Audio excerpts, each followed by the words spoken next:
For the family of Peju Ugboma, who died following an elective fibroid surgery in April, the journey to justice has begun. At the offices of Alisa Agbakoba Legal in Ikoyi, her widower, Ijoma, made his first public appearance, and in it, he set the record straight about his wife's health condition before she entered Premier Medical Specialist Center. I'll say categorically, and with records from several hospitals, my wife had no pre-existing condition.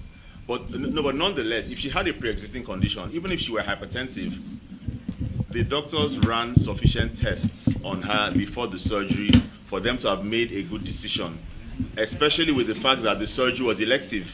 If she was too hypertensive to operate on, they should have left her. Absolutely. Yeah, because it wasn't a life on. If my wife hadn't gone in for that surgery, I'm sure she would have probably been home baking right now. Yes. Emotions were high, with Peju's loved ones laying blame for her death squarely at the feet of the involved doctors at Premier. She wasn't given a fighting chance. She complained of her tummy aching. She complained of pains, and she was ignored. The surgeon was not there. How do you do such a surgery and you take a walk? It's because you're being mean. Arrogant. And you're not thinking about how that patient feels. And for you, it is just business as usual. But guess what? Someone's life is not just business as usual. So you have to pay for it. You will pay with everything you have. You will pay with your license. You don't have the right to even cut a human being again. You don't. And honestly, justice must be served. The doctors must be punished. They cannot go scot-free. At this point, the family says there's one form of compensation they're interested in. If Premier can resurrect her, that's the only compensation. That's the only compensation. The point has been made that this is not about money.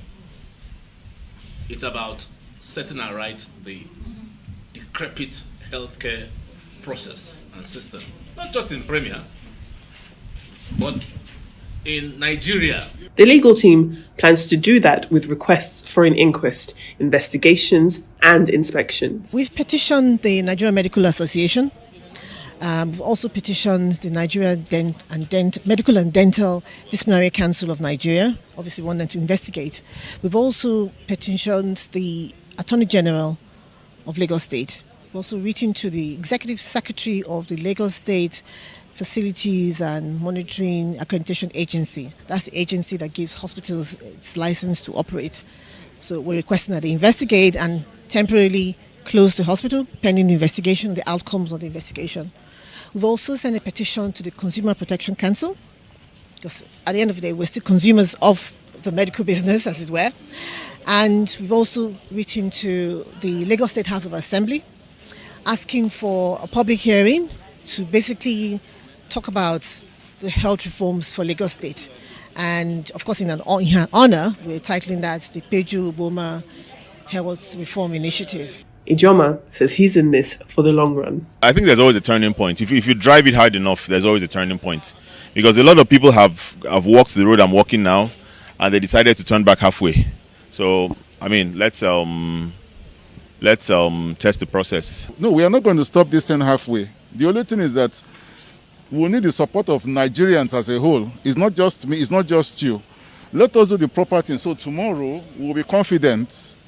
Some of us who are married, we know what we go through when our wives have to go for very simple medical procedures. And as for Premier itself, the lawyers say there are many causes for concern. In the course of the preparation, they would notice that she's a red blood type.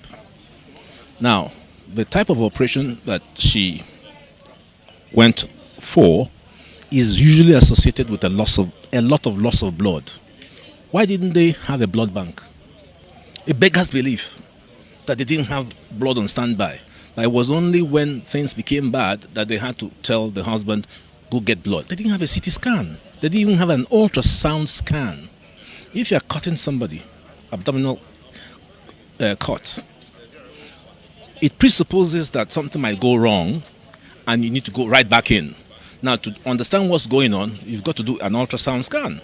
Post-op requirements require that the surgeon would pay a patient visit. There was none. So, on the basis of all of what I have seen and read.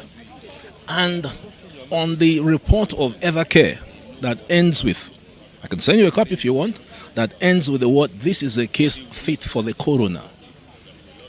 That is an indictment. In between the legal arguments, discussions over medical negligence, and calls for reform, there's a husband who just wants his wife back.